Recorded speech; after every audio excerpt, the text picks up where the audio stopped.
नमस्कार विद्यार्थियों, जिन विद्यार्थियों ने आज रीट लेवल फर्स्ट का एग्जाम दिया है और उनका पेपर अच्छा होगा, ये आपको शुभकामना प्रेषित करते हैं।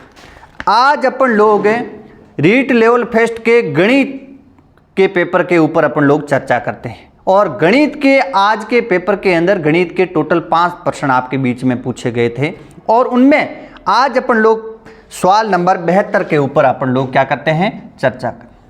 72 नंबर सवाल आपको पूछा गया था कि एक पहिया है, एक पहिया 88 किलोमीटर की दूरी तय करने में 1000 घूर्णन करता है। आपको पता है ये एक आपका पहिया है और इस पहिए को 1000 बार घूमने पर टोटल दूरी कितनी तय करेगा? 88 किलोमीटर दूरी तय करे। इसका मतलब वो क्या होगी? वृत्त की परिधि होगी और वृत्त की परिधि ज्ञात करने का सूत्र होता है आपका 2πr और एक बार घूमने पर 2πr और कितने घूर्णन करेगा? 1000 घूर्णन करेगा। बराबर दूरी कितनी तय होगी? आपकी 88 किलोमीटर दूरी तय होगी। अब आपको पता है 2 पाई का मान आपका होता है 22/7। आर आपको त्रिज्या पता करनी है कि उस पहिए की त्रिज्या क्या है और गुणा कितना है? 1000। और आपको इन्होंने कथन कारण में ये दिया है कि ऐसे पहिए की त्रिज्या कितनी है? ऐसे पहिए की त्रिज्या 14 मीटर है। यदि 14 मीटर आ जाए तो कथन बिल्कुल क्या होगा? कारण सही होगा। अब आपको पता है यहाँ आपको जो पहिया है उसकी त्रिज्या मीटर में दे रखी है, तो इस किलोमीटर को भी अपन लोग किस में चेंज करेंगे? मीटर में चेंज करेंगे। तो यहाँ आपके 88 किलोमीटर को मीटर में चेंज करते हैं तो 1000 से क्या करते हैं? गुणा। बराबर में कोई भी संख्या एक दूसरे में कट रही है उनको क्या कर सकते हैं? काट सकते हैं। तो 1000 से ये 1000 क्या हो गए? कट गए। 22 का गुणा 2 से करते हैं तो कितने होते हैं? 44/7 गुणा r बराबर इस तरफ क्या बचा? 88। आपको r त्रिज्या पता करनी है तो त्रिज्या के साथ में जो संख्या गुणा में है दूसरी तरफ पक्षांतरण करोगे भाग में है वो गुणा में। तो r बराबर 88 गुणा 7/44। 44 का भाग 88 में 2 बार गया, 2 का गुणा 7 से करोगे 14 मीटर। और आपको कारण के अंदर भी दिया ऐसे पहिए की त्रिज्या 14 मीटर। तो ऐसे पहिए की त्रिज्या बिल्कुल कितने मीटर होगी? 14 मीटर होगी। तो इसका ऑप्शन ए और आर दोनों सही है। ए और आर, ए में भी आपकी 14 आ रही है और आर में भी आपको 14 दे रखी है। इसका मतलब जिन विद्यार्थियों ने 72 नंबर सवाल का आंसर सी ऑप्शन किया है उनका बिल्कुल आंसर क्या होगा? करेक्ट होगा। अगला सवाल आपको सूत्र का है और सूत्र मैंने कल ही के वीडियो के अंदर आपको एक वीडियो डाला था, उसमें संपूर्ण सूत्र लिखे थे और बिल्कुल वही सवाल आपके बीच में आया है। तो यहाँ आपको किसका दे रखा है? एक तो आपको घनाभ और एक आपको दे रखा है शंकु, एक आपको दे रखा है बेलन और एक आपको दे रखा है गोला और इनका आपको क्या कहा है? आयतन। यहाँ पहले लिखा है घनाभ का आयतन, वो लंबाई गुणा चौड़ाई और गुणा ऊंचाई। बिल्कुल सही है। इसका मतलब एक नंबर तो सही है। फिर दूसरा है शंकु का। शंकु का आयतन होता है 1/3πr²h, किंतु यहाँ 1/3πr²h नहीं लिखा, यहाँ लिखा हुआ है 3 नंबर में। तो बी का सही क्या होगा? 3 नंबर।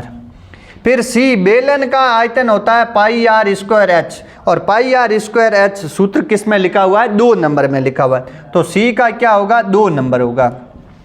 और फिर गोले का आयतन होता है 4/3πr³ और ये आपका बिल्कुल सही है लिखा हुआ।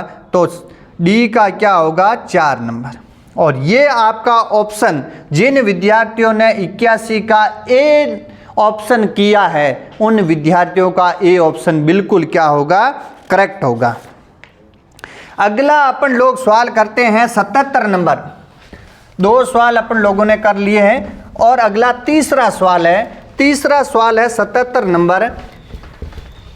इस सवाल के अंदर आपको दिया हुआ है 2 संख्याओं का आपको क्या दे रखा है? एलसीएम।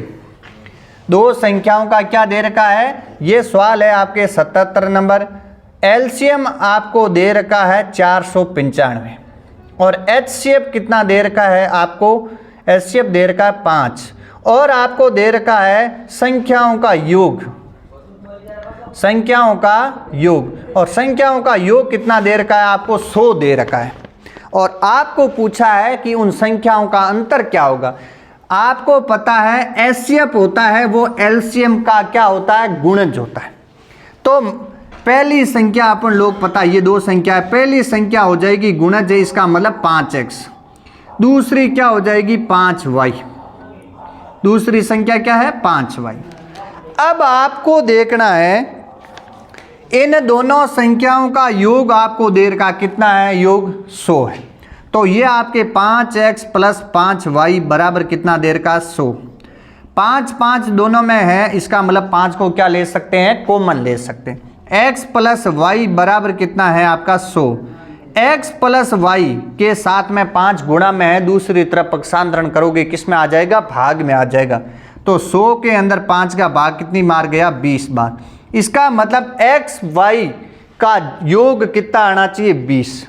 और फिर आपको क्या कह रहा है, इन दोनों, और आपको पता है ये सूत्र है एलसीएम गुणा एचसीएफ बराबर पहली संख्या गुणा दूसरी संख्या।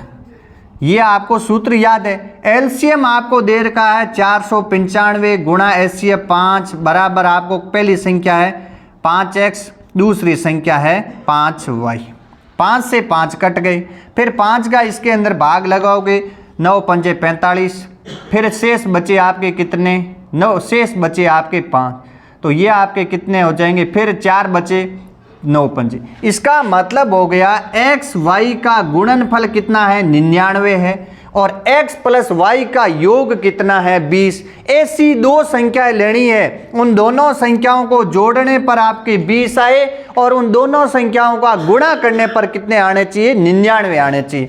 तो यहाँ आपकी संख्या ये 11 लोगे तो ये 9 हो जाएगी, और 11 का गुणा 9 से करोगे कितने आ जाएंगे, 99 आ जाएंगे। और x को 11 मानोगे तो y कितना हो जाएगा, 9 हो जाएगा। इससे कोई फर्क पड़ने वाला नहीं। तो यहाँ आपको पहली संख्या 5, तो यहाँ आपका हो जाएगा 11 से गुणा करोगे तो 11 का गुणा 5 से करोगे 55, और 5 का गुणा 9 से करोगे तो 9 पंजे 45। आपको पूछा इन दोनों का अंतर, तो इन दोनों का अंतर कितना है आपका 10 है। और 10 आप जिन विद्यार्थियों ने ए दे करके ए ऑप्शन भर दिया है ओमार सीट में, उनका बिल्कुल गलत हो जाएगा। नीचे आपको दिया हुआ है कि उपयुक्त उत्तर चुने, तो ए किस में है, वो बी ऑप्शन में, केवल बी। तो जिन विद्यार्थियों ने 77 नंबर सवाल के अंदर बी ऑप्शन भरा है उनका बिल्कुल करेक्ट आंसर होगा।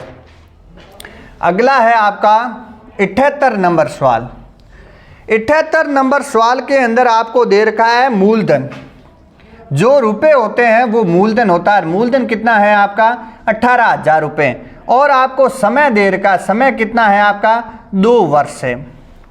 फिर आपको दे रखा चक्रवृद्धि ब्याज और साधारण ब्याज के बीच का अंतर है 405।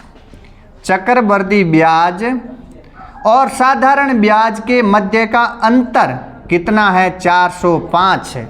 ऐसा सवाल मैंने आपको सूत्र बताया, चक्रवृद्धि ब्याज माइनस साधारण ब्याज बराबर, सूत्र याद रखना, मूलधन कोष्टक आर, आर का मतलब होता है दर, बट्टा 100, और घात कितनी है 2। अब आपको दे रखा चक्रवृद्धि ब्याज और साधारण ब्याज का अंतर कितना दे रखा, 405। मूलधन कितना दे रखा है 18,000। आर का मतलब दर, और दर अपन लोगों को पता करनी है, आर बट्टा 100, और घात कितनी है 2। तो यहाँ आपको 405 बराबर 18,000, इनके आर बट्टा 100 के ऊपर घात 2 है, इनका मतलब गुणा 2 बार करोगे, तो आर बट्टा 100 गुणा आर बट्टा 100। अब पहले बराबर के एक तरफ संख्या कट रही है, उनको काट दो, फिर पक्षांतरण कर लो। 2 0 से ये 2 0 कटे, 1 0 से ये 1 0 कटा, और फिर ये 2 से काट दो। 2 से 10 कितनी बार कटा, 5 बार, और यहाँ आपकी कितनी बार कटा, 9 बार। अब कोई संख्या नहीं कट रही है तो आर आर को एक तरफ रख दो, और बाकी वाली संख्या है उसको पक्षांतरण कर दो। 405 इस तरफ है, और 5 भाग में इधर आएगा गुणा में, और 9 गुणा में इधर आएगा भाग में, और बराबर आर आर क्या हो जाएगा, आर स्क्वायर। गुणा में घातें जुड़ती, और पद जब जोड़ में होते हैं तो क्या जुड़ते हैं, पद जुड़ते हैं। अब 9 का भाग 40 में लगाओगे भाग कितनी बार जाएगा, 4 बार, 9 चौक 36, शेष बचे आपके 4 कितने हो जाएंगे 45 और 9 पंजे 45। फिर 45 का गुणा 5 से करोगे बराबर r स्क्वायर, 45 का गुणा 5 से करोगे, 5 का गुणा 5 से किया 25, हंसी लगी 2, 5 का गुणा 4 से किया 20 और 2 कितने हो गए 22 बराबर r स्क्वायर। अपन लोगों को r पता करना है, यहाँ वर्ग है तो सामने वाली संख्या के ऊपर क्या लग जाएगा, वर्गमूल लग जाएगा। तो r बराबर वर्गमूल 225, वर्गमूल से 225 को बाहर निकालना है तो 225 का वर्ग क्या टुकड़ा कर सकते हैं, 15 गुणा 15, 15 गुणा 15 करते हैं तो 225, दो समान संख्या एक क्या आ जाएगी, 12 आ जाएगी। इसका मतलब r का मतलब दर कितने प्रतिशत, 15%। और जिन विद्यार्थियों ने डी ऑप्शन किया है उनका बिल्कुल करेक्ट आंसर होगा, उनका बिल्कुल क्या होगा, करेक्ट आंसर होगा। अगला सवाल आपको दे रखा है, अगला सवाल है आपका 73 नंबर।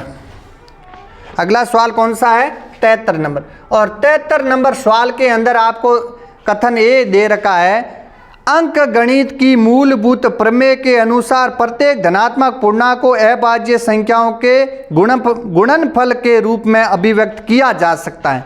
तो यहाँ आपको अभाज्य संख्या, फिर आपको r कारण दे रखा है, किसी संख्या को अभाज्य संख्याओं के गुणनफल के रूप में अभिव्यक्त करने की प्रक्रिया को अभाज्य गुणनखंडीय के रूप में नहीं निरूपित किया जा सकता। बिल्कुल या नहीं किया जा सकता है। हाँ, इसका मतलब ये r बिल्कुल गलत है और यहाँ भी a भी क्या है, बिल्कुल गलत है। इसका मतलब यहाँ आपको ऐसा ऑप्शन दे ही नहीं रखा है कि दोनों गलत है, ऐसा नहीं है। यहाँ a सही और r गलत है ऐसा a ऑप्शन में आपको दिया हुआ है, किंतु इसमें ये सवाल आपका क्या हो सकता है, बोनस हो सकता है। क्या हो सकता है, बोनस हो सकता है।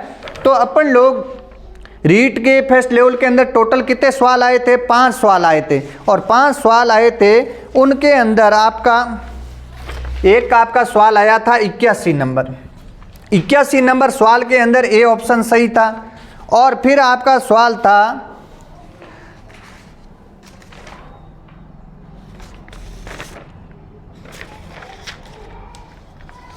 फिर एक सवाल था आपका 76 नंबर, और 76 नंबर सवाल के अंदर बी ऑप्शन। तो टोटल कितने सवाल हो गए, 1 2 3 4 5 सवाल थे। 5 सवालों के अंदर जिन विद्यार्थियों ने 76 नंबर सवाल के अंदर बी ऑप्शन किया उसका सही है। 73 नंबर के अंदर ऑप्शन नहीं है, ए ऑप्शन किया है तो भी सभी को बोनस मिले। और 81 नंबर में ए है, और 78 नंबर के अंदर डी ऑप्शन है, और 77 नंबर के अंदर बी ऑप्शन सही है। और 5 सवाल थे। अब आपके कितने सवाल सही हैं आप कमेंट करके बताइए कि गणित में 5 में से इतने सवाल सही हुए। धन्यवाद। आपको यदि ये वीडियो अच्छा लगा है तो प्रभात क्लासेज के YouTube चैनल को आपको सब्सक्राइब करना है और ये क्लास आगे अपने साथियों तक शेयर जरूर करनी है। धन्यवाद।